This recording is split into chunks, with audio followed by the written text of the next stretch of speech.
1, vamos entender totalmente o nosso cliente, né? Essa citação é muito boa. Você não pode entender ou julgar alguém até andar 1 quilômetro em seus sapatos, né? Basicamente o que está falando aqui. Você não pode simplesmente julgar o que você está vendo ali sem tentar entender o que se passa na vida dessa pessoa, se colocar no lugar do outro, né? Ter aquela empatia, né? O seu objetivo, né, inicial aqui você tem que entender totalmente como que funciona o seu público potencial ali, né? Porque para você conseguir persuadir alguém, convencê-la, motivar e acabar vendendo para ela, você precisa entender os anseios, as preocupações, as objeções que ela tem, né? Então você precisa compreender bem essa pessoa. Primeiro, se ela tem um linguajar bem específico, igual a gente tem no marketing digital, a gente fala ROI, a gente fala CTR, a gente fala CPM, né? A gente fala vários termos. Imagina se chega uma pessoa que não fala nada disso, tipo assim, nem conecta, entendeu? Então você tem que entender bem o seu público do lado de lá, né? Agora vamos lá, ó. Primeiro checklist nosso aqui, ó. As 10 perguntas usadas por Dan Kennedy para entender o cliente. Pessoal, antes de eu te mostrar, eu só quero lembrar qual que é o meu processo de criação aqui para vocês entenderem, tá? Eu já expliquei para vocês algumas vezes, mas primeiro eu leio o livro e vou grifando, né? Até eu ver que eu compreendi tudo. Beleza, demora, né? Aí na sequência eu venho e transformo tudo que eu anotei de importante em slides completos, que viram o seu e-book, tá? Então no e-book as frases são completas e tal. Depois que esse slide completo está pronto, eu duplico o arquivo e monto esse aqui, que é para eu apresentar, né? Como eu já fui professor há muito tempo, eu sei que, tipo assim, palavrinhas para eu poder falar e tal são melhores do que ficar lendo toda hora. Eu gosto de ler algumas citações porque tem algumas coisas que são importantes, você até vê como o Dan Kennedy pensa, né? Mas por que eu estou te falando isso? Aqui vão ter palavrinhas, só que quando você pegar o seu e-book, vai estar a frase completinha. Aqui é mais para eu te explicar durante essa live, beleza? Então, ó, primeira pergunta que ele faz. O que passa na cabeça dessas pessoas? O que os mantém acordados durante a noite olhando para o teto, né? O que gera essas preocupações nele? Então, essa é a primeira pergunta que você tem que tentar se colocar na cabeça do seu potencial cliente e pensar como ele. Segunda coisa, o que são seus maiores medos? O que deixa ele assim morrendo de medo mesmo e empaca a vida dele, né? Não deixa ele seguir. Número 3, o que e quem deixa essa pessoa brava, né? O que irrita essa pessoa? Tenta pensar, né? Quais que são suas 3 maiores frustrações diárias, né, galera? Só para vocês entenderem o conceito aqui, daqui a pouco ele vai falar, ó, ele já escreveu para dentistas, ele já escreveu para corretores de imóveis, todos esses ele não tinha domínio, né? Então ele teve que primeiro estudar muito, começar a ler muito sobre eles, e na sequência que ele já entendeu aquele mundo, ele começa a se perguntar isso aqui e vai anotando, né? Antes dele escrever a copy, porque aí sim ele sabe aonde bater, né? Quais são suas 3 maiores frustrações diárias? É ter que acordar cedo.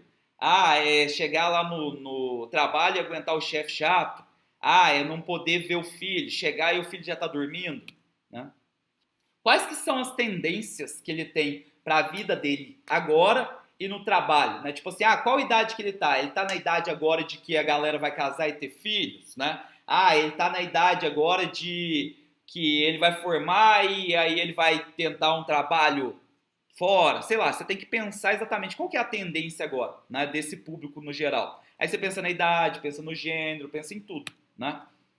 Secretamente e ardentemente, o que lá no fundo, ele mais deseja, né? Então, por exemplo, talvez quando ele está indo na academia, talvez o que ele mais deseja não seja, tipo assim, ficar tanquinho. Talvez o que ele mais deseja é andar na rua e ver o pessoal olhando para ele assim e falando, lá em casa, entendeu? Comigo é assim, né? Para isso que eu malho, né? Eu gosto de assovio e tal. Acontece sempre? Vamos mudar de assunto, né? Número 7. Esse público, ele tem um padrão de tomada de decisões, né? Exemplo, engenheiros. Os engenheiros, no geral, são extremamente analíticos. E para vender para uma pessoa analítica, o que você precisa usar? Dados. Né? Ele precisa ver números, ele precisa ver raciocínio lógico, coisas racionais. Né? Engenheiros vão ser convertidos um pouco menos pelo sentimento do que os demais. Entendeu? Esse público, ele tem um linguajar próprio, né? Eles têm esses verbetes aí, ROI, CPM, CTR, enfim, e-mail marketing, ads, Eles têm, porque se tiver, você tem que estar dominando isso para você escrever com esse cara, senão você não conecta, né? E por último, não, mentira, são 10. E penúltimo, o competidor. Lembra que eu falei para vocês, né? Alguém tinha comentado, né? Aí o que você tem que fazer é realmente tentar entender o que os seus competidores já fizeram, entrar nos funis e comprar como se fosse o cliente, entender a comunicação, como que deu certo, né? O que esse cara está oferecendo, entenda ele, tanto onde ele está acertando quanto ele está errando. E, por último, né? Quais pessoas que já tentaram fazer o que você quer fazer e falharam? E por que eles falharam? Isso é muito importante, galera. Se você descobrir 3 pessoas que já tentaram fazer aquilo e não deu certo, se você trocar uma ideia com elas, você não concorda comigo que você já vai chegar com uma força muito maior ali, uma chance muito menor de dar errado, né? Porque você vai ter muito mais noção, porque eles já se ferraram, né? Melhor. Então vamos lá, galera. Deixa eu ver. Nossa senhora, tem mais comentário. Deixa eu ver.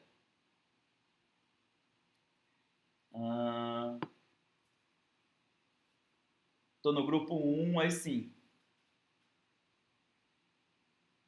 Ah lá, o cara, o Jardins Comestíveis. Olha que legal, ó. Moderando o grupo com 220 mil membros no Facebook, postando conteúdos pra ele, ajudando. É isso, jogo de médio e longo prazo. Galera, perfeito, perfeito. Sabe quem fez isso muito bem?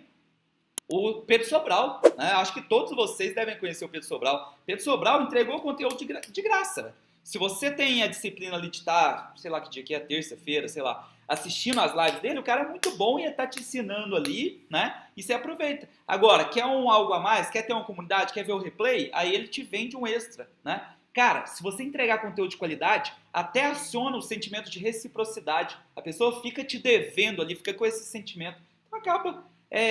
fica natural a venda, né? Normal. Pera aí. Foi isso que eu fiz. Como estudar e entender o comportamento humano, galera. Tem dicas, livros ou vídeos? Cara, um livro sensacional que vocês têm que ler é o Como Fazer Amigos e Influenciar Pessoas, do Dale Carnegie, né? Ele fala muito sobre as relações humanas, né? O que move mais essas relações. E tem que ler também As Armas da Persuasão. Eu não gosto do nome, né? O nome ficou bem apelativo, mas ele é muito bom, do Robert Cialdini. Nossa, velho, eu quase tive aula com o Robert Cialdini. Quando eu lembro isso, eu quero morrer. Só uma pausa de 30 segundos para eu contar essa minha frustração, né?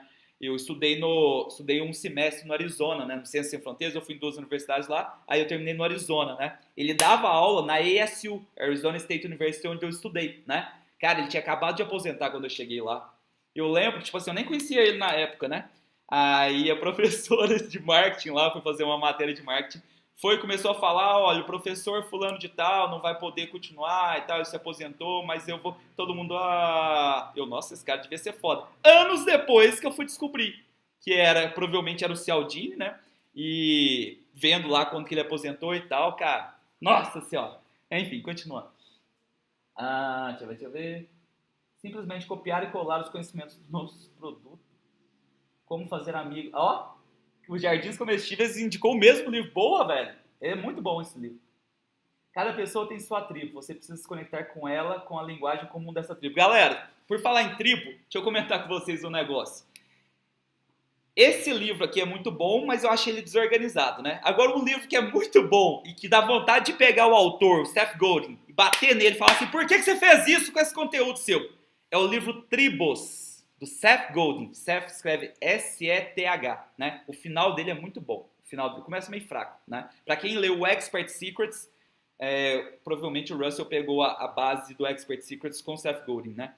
O final do Seth Godin é muito bom. Mas, cara, não tem um capítulo. É tudo zoado o livro, né? Aí eu lembrei porque o livro chama Tribos. Mas é muito bom. Aprendi com ele a dar mais valor a essa prática, onde tem esse livro do relacionamento. Qual do relacionamento, cara? Verdade, estou aqui por gratidão pelos e-books traduzidos, são fantásticos. Valeu, Ranito! Eu gosto de um outro livro dele, Como Falar em Público e Persuadir Pessoas. Dale Carnegie, né? Venda à Mente, Não ao Cliente. Ótimo livro. Esse eu nunca li. Bom saber. É Socran que fala? Socran Elias. Boa dica. Vamos lá, pessoal. Voltando aqui, né? Eu gosto de fazer vários comentários. Número 4, ó. Dados demográficos versus sentimentos. Pessoal, você precisa, isso é muito óbvio, isso é o mínimo, né? Saber qual que é a idade, qual que é o gênero, aonde que ele mora, qual país ele está, qual região, qual língua que ele fala, né? Você precisa ter essas noções de dados demográficos, né? Qual a aptidão política dele, qual religião que ele tem, enfim, tudo isso te ajuda a se comunicar com essa pessoa. Qual o nível de escolaridade que ele tem, né? Qual sua renda, né? Agora, se você quer ir um pouco além, você precisa entender o que passa dentro dessa pessoa, né? Os sentimentos dele como um todo. Porque se você tocar ali, e ele vai falar mais tarde sobre isso, né? Vai ter o de agitar ali na dor, que tem em todos os livros de copyright praticamente, porque é fantástico, né? De falar o problema, agitar esse problema e depois oferecer a solução, né? Essa agitada ali, ó, se você entender o sentimento dele e pôr o dedo na ferida e girar, né? Esse cara vai funcionar melhor. Tem mais chance de você poder ajudar ele com o seu produto, porque você vai convencer que ele precisa, né? Outra coisa que você tem que fazer, pensa no dia a dia dessa pessoa. Coloca ali, ó, se você fosse o Joãozinho ali, como que é o dia a dia dele? Que horas que ele acorda? Ele toma café com a família, né? Que horas que ele chega no trabalho? Ele chega no trabalho, ele está fazendo home office ou ele chega no escritório, né? Como que é esse escritório? E aí que horas que ele sai para almoçar, né? Aí beleza, como que é a tarde dele? Será que ele tem muitas reuniões e tal? Que horas que ele volta para casa? Quando ele chega em casa, ele é recepcionado pelos filhos ou o filho está na aula? Será que ele tem que buscar o filho na escola, né? Como que é a noite dele? Ele cozinha, eles pedem iFood, como que é? Que horas que ele dorme? Ele lê antes de dormir? Ele estuda alguma coisa? Enfim, tenta pensar no dia a dia, né, do seu cliente potencial. E aqui tem uma coisa muito legal, né, que o Claude Hopkins fala também, que é o seguinte, o legal é que normalmente quando você está num nicho atuando nele, é porque você é o público-alvo, né? Você já sentiu essa dor, viu uma oportunidade, né? Então, quando você pensa assim, você pode pensar no seu dia a dia ou no das pessoas à sua volta, porque normalmente, por exemplo, eu tenho vários amigos empreendedores que eu sei mais ou menos como que é a rotina. Então, se eu quero escrever um curso, eu quero fazer um curso para alguém que é de marketing digital, eu já sei mais ou menos qual que é a rotina, quais são as dores dessa pessoa, enfim, o que ela sente, o que ela quer, qual a liberdade que ela quer, entendeu? Então, tenta pensar nesse dia a dia e entender mais a fundo essa pessoa, né? Uma coisa que ele também fala, o Dan, é que ele só escreve cartas para quem ele conhece bem. E aí, ó, se ele já conhece bem, ótimo, fica mais fácil. Se ele não conhece bem, aí ele vai ter todo o processo de pesquisa, né, de estudo, de se comunicar, se relacionar com essas pessoas, até ele entender como elas pensam, como é o dia a dia delas, quais são as dores dela, quais são os linguajares delas. Né? Linguajares ficou feio. Né? Frase dele. Quando tive que escrever cartas para corretores de imóveis, eu não sabia nada sobre seus negócios. Então fui até a biblioteca e li tudo o que pude sobre esse universo e materiais que eles mesmos consomem. Quando tinha algum congresso, eu estava lá. Eu me relacionava com eles nos bares, nos cafés do evento. Então eu consegui visualizar como um corretor de imóveis e falar o seu linguajar. Né? Então, enfim, se torne como um corretor praticamente. Né? Aí você vai conseguir escrever muito bem para ele. Galera, uma diferença, né, que você tem entre a venda 1 a 1 pessoal, né, e a que você tem quando você escreve uma carta de vendas, né, ou um vídeo de vendas mesmo, é que você não tem o feedback constante. Quando você está vendo a pessoa, você vê se ela está gostando ou não do que você está conversando. Consegue ver, né? Na carta, não. Então, para escrever uma carta, você tem que ter ainda mais clareza de quais são as prioridades do leitor, não suas, como vendedor. O que esse leitor quer, né?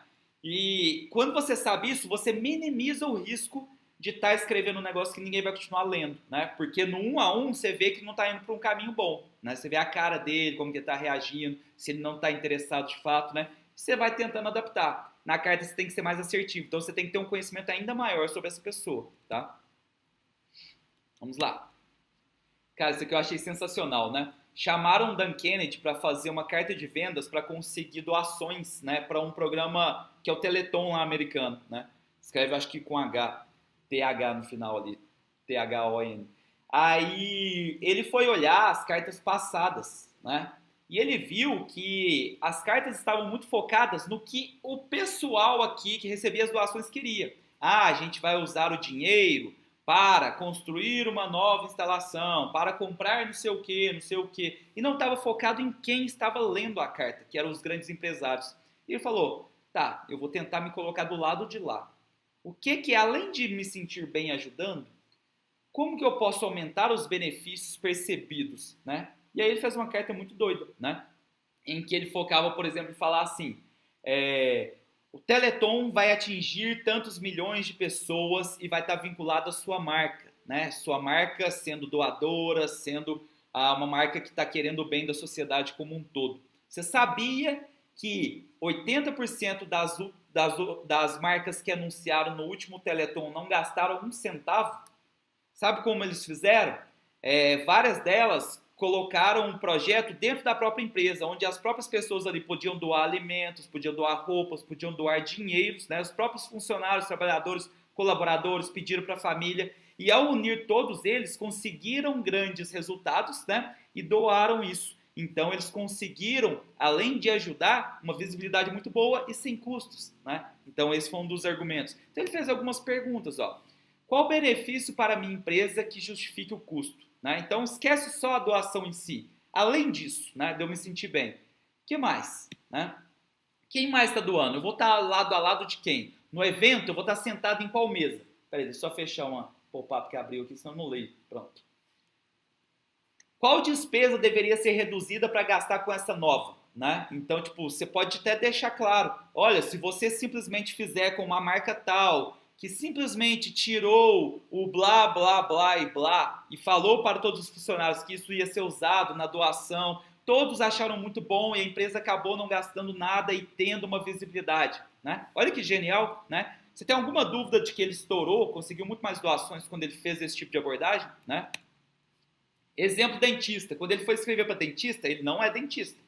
Como que ele pôde se aprofundar, então, nos conhecimentos para ver como um dentista, conversar como um dentista e sentir como um dentista? Primeiro, ele procurou tudo quanto é material para ler. Ele leu as revistas que os dentistas leem. Segundo, ele procurou por fóruns onde esses dentistas discutem entre si. Terceiro, ele entrou em listas de e-mails, né, que o povo responde e tal, somente focada em dentistas conversando, né?